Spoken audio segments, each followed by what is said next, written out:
I sincerely apologize on behalf of Cathay Pacific Airways once again to the affected passengers and the community at large. Cathay Pacific Airways will maintain a zero-tolerance approach towards the severe violations of company regulations and ethical standards committed by individual employees. Similar incidents will not be tolerated again. The apology came from the chief executive of Hong Kong's Cathay Pacific Airways. Before that, the airline apologized for the second time on Weibo and suspended the flight duties of the flight attendants concerned, saying that an internal investigation had been conducted and the results would be announced within 3 days. What happened to make the airline keep apologizing from top to bottom? Let's listen to this audio.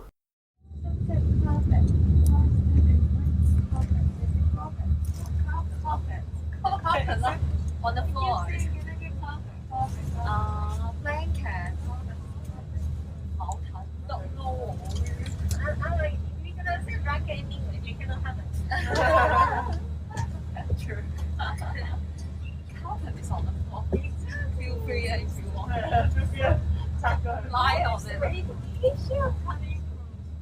We aren't sure how our audience feels when listening to the clip. Is anyone feeling insulted and discriminated against? To be honest, we don't feel such strong emotions of being insulted and discriminated. It sounded like a light-hearted joke. Of course, different people may feel differently. In this episode, we'll explore what's behind the hype and why a seemingly small matter attracted so much attention from the media of the Chinese Communist Party, or CCP. Cathay Pacific responded following a complaint made by a mainland Chinese passenger. Reuters verified the audio using the account posted to the social media platform Xiaohongshu, released on May 22, 2023. The individual who made the post claimed to have lived in Hong Kong for 11 years and was fluent in Mandarin, Cantonese, and English. He was not discriminated against himself, but he sat close to the flight attendant's booth, so he heard the conversation.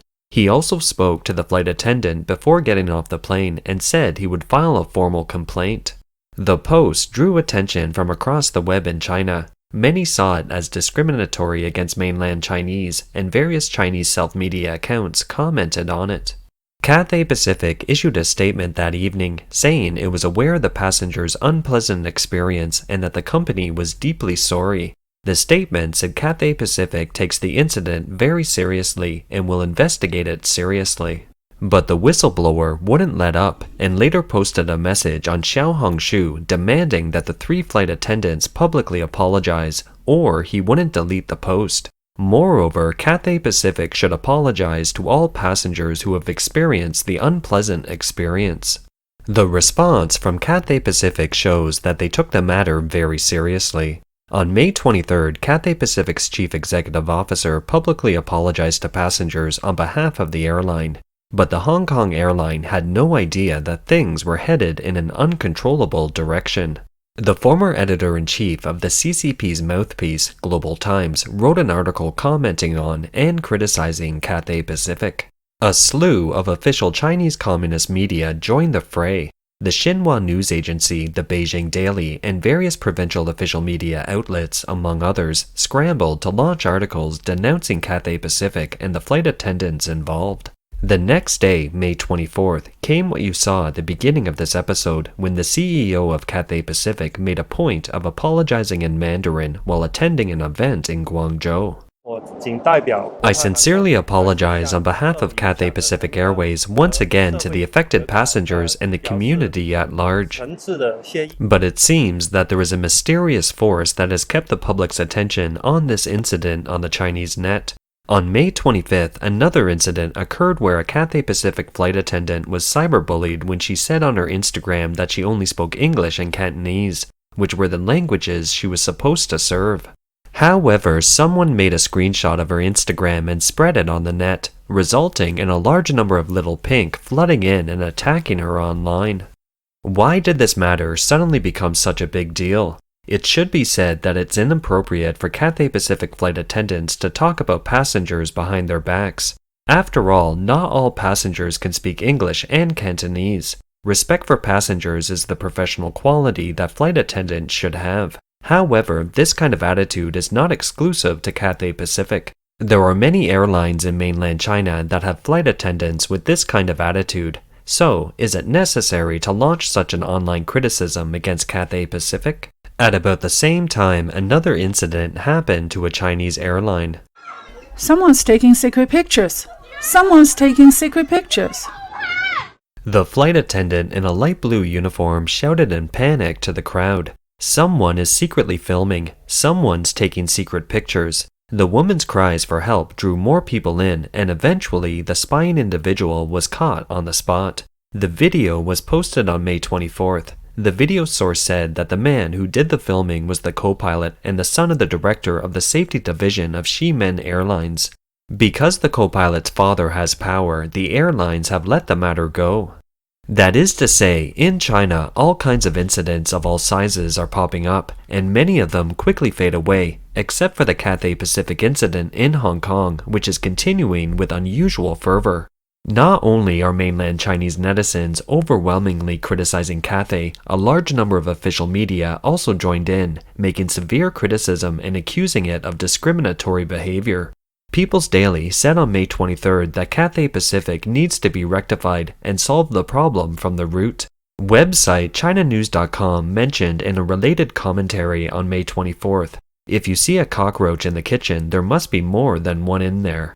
Xinhua Net pointed out that if the old problem is not changed, Cathay Pacific Airways can't fly far. So far, Cathay Pacific has apologized 4 times for the discrimination incident and dismissed 3 employees involved. The Hong Kong government has also made every effort to acknowledge the fault, with Chief Executive John Lee personally stating his position, speaking Mandarin, of course. 有机组人员 I'm heartbroken over the disrespectful words and actions displayed by certain cab crew members towards mainland Chinese passengers. Such behavior has caused great distress to both the people of Hong Kong and mainland China, undermining the long-standing culture and values of respect, courtesy, and inclusiveness in Hong Kong. 有理共荣的文化和价值观。 On May 24th, Cathay Pacific Airways issued another statement to refute the rumors about an internal letter in English, saying that the relevant information was forged and not true. We read the internal letter in English and found that it was softly worded and showed humane care for employees. On May 25th, the airline stated that the Flight Attendants Union was an independent union and never represented Cathay Pacific. We state unequivocally that the company does not accept, support, or agree with the union's position on this matter. All of this indicates that there is controversy inside Cathay Pacific Airways and within the relevant industries in Hong Kong over the handling of this incident. Cathay Pacific Airways is the first civilian airline in Hong Kong and the largest local airline. In 2019, in the wake of the anti-extradition movement in Hong Kong, many of Cathay Pacific's employees were involved. Afterward, the Civil Aviation Administration of China demanded that Cathay Pacific rectify the situation internally. It can be seen that the escalating media bombardment is also a hint to the Hong Kong government that the Hong Kong authorities need to address the root of the problem of Hong Kong people's disobedience and non-acceptance of CCP rule from an ideological perspective. That is to say, there is an agenda behind the CCP's amplification of this incident. It is very likely that the party media is trying to use this incident to escalate and expand from the alleged discrimination to transform the mindset of Hong Kong people into a mainland one. The self-media Shirley Island published an article saying that Cathay Pacific cannot put the blame on the few employees involved and should reflect on its own company system and culture. This self-media account belongs to the People's Daily, its alternative account, not an ordinary self-media. Therefore, the commentary made here shows that the CCP has an ulterior motive. The commentary says that Cathay Pacific is a foreign-funded airline with a British parent company, and its corporate culture seems to have retained a perverse sentiment and an inexplicable sense of superiority towards mainlanders, respecting Hong Kongers while looking down on Chinese from the mainland. It continues to say that the incident occurred in 2023, 3 years after Hong Kong had been reunited with China for 25 years, and the situation had changed from chaos to governance. It has exposed some people's national identity bias, psychological distortion, and low cultural and professional quality. After some criticism, the article finally directs the focus to Putonghua, or Mandarin, the official language of China used among people who speak different local accents. It says Hong Kong is China's Hong Kong, that mainland tourists are one of the bread and butter of Hong Kong's service industry, and that discrimination against mainlanders who speak Mandarin should never happen. Moreover, the article says that Hong Kong is placing more and more emphasis on Mandarin, that the younger generation standard of Mandarin and Mandarin requirements for civil servants are getting higher and higher, and that the countercurrent of worshipping English and looking down on Mandarin is bound to be annihilated by the tide of history. The Chinese Communist Party has a systematic approach to propaganda and brainwashing, and they are good at disguising their outreach media as various identities. For example, there was a recent story that the Communist Party's Public Security Department has issued an internal request that demanded everyone share a private self-media account since 2019. This account actually belongs to the Propaganda Department of the Central Committee of Political and Legal Affairs. In other words, many of the accounts that appear to be self-media are run by official CCP media. We have kept the Chinese names of the self-media outlets listed here for those interested in passing this information on to their Chinese friends. Those who don't know might consider the voices published by these so-called self-media accounts to be the opinions of the people, but in fact they are what the Chinese Communist Party officials want to say. Chivalry Island's comment on the Cathay incident is to ultimately direct the focus of the conflict to the penetration of Mandarin in Hong Kong.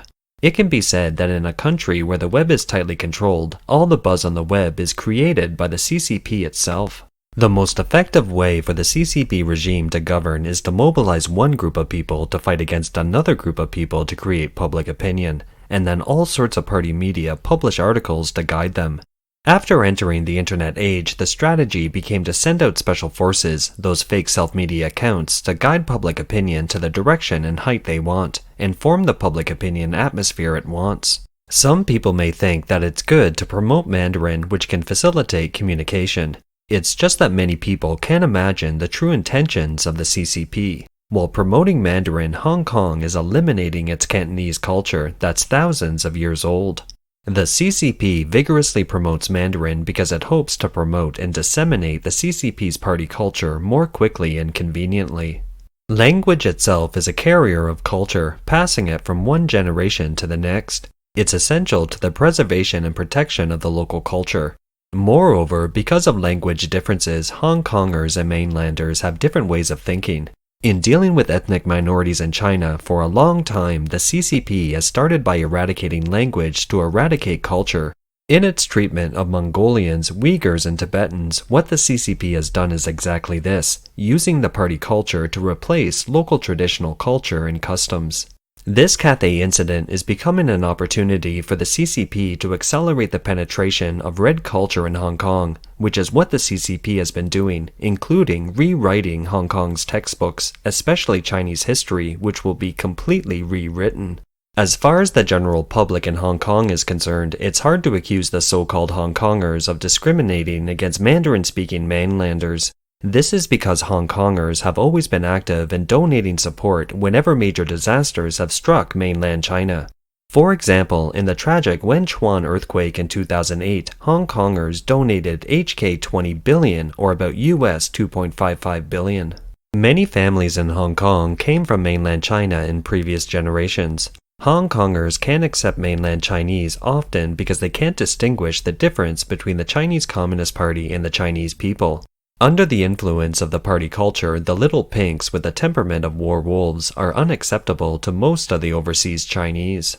It's no big deal if Hong Kongers find them vulgar and embarrassing. Of course, there are also some mainlanders who are influenced by the party culture, exhibiting poor behaviors and making onlookers feel uneasy. Yet, in reality, those Chinese are the victims of the Chinese Communist regime as well. For example, look, this is a public washroom. The toilet paper that the staff just put out is being taken without restraint by 3 older women and 1 older man. Hong Kongers grow up in an environment where Chinese and Western cultures meet and where freedom and the rule of law prevail. There are differences in culture, lifestyle, and values between Hong Kong and mainland China.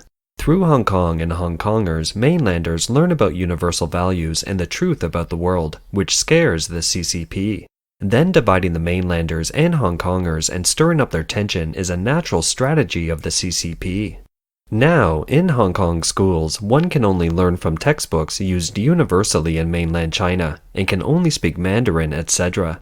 However, because the time hasn't been long, many people in Hong Kong still speak Cantonese and follow the local tradition and customs that belong to Hong Kong. This is something that the CCP can't tolerate, and it intends to further cut off the cultural roots of Hong Kongers. China has called itself Shenzhou, or the land of the divine, since ancient times. The land is home to the Han Chinese and more than 50 ethnic minorities. All these ethnic groups believe that their cultures have been handed down by the divine since ancient times. Look, it's Chuang Chau Island in Hong Kong on May 26, 2023. The annual 7-day festival coincides with the local celebration of Buddha's birthday. Tens of thousands of Hong Kong residents and tourists flock to the tiny island of Chuang Chau to witness a floating colors parade. The parade, featuring floating children dressed up as gods and goddesses, and they were accompanied by traditional music and line dancing as they march through the island's streets. All the residents speak Cantonese. 香港人都中意旅行啊，但係疫情3年邊度都去唔到啊！依家終於可以嚟長洲啦，可以係啊，我哋係咯嚟長洲玩下都好開心㗎。今日遇到佛誕，又有巡遊，有飄色睇下，真係係咯開心。心情好開心咯，因為隔咗3年咧都冇辦啊，咁而家辦翻咧復常翻咧，大家好開心咯，今日好雀躍。Cantonese is a fascinating language that retains the ancient pronunciation of the Tang and Song dynasties, which existed thousands of years ago. In recent years, the CCP has continued to downplay the use of Cantonese in education and at work in mainland China. After the anti-extradition movement in Hong Kong, the CCP laid out a plan to expand the use of Mandarin and simplified Chinese characters throughout Guangdong-Hong Kong-Macau region. Without their own cultural heritage, the people of China will become rootless, losing their connections with the divine. When the Red Party cuts off the cultural heritage of each of the ethnic groups, the soul of the people will gradually perish.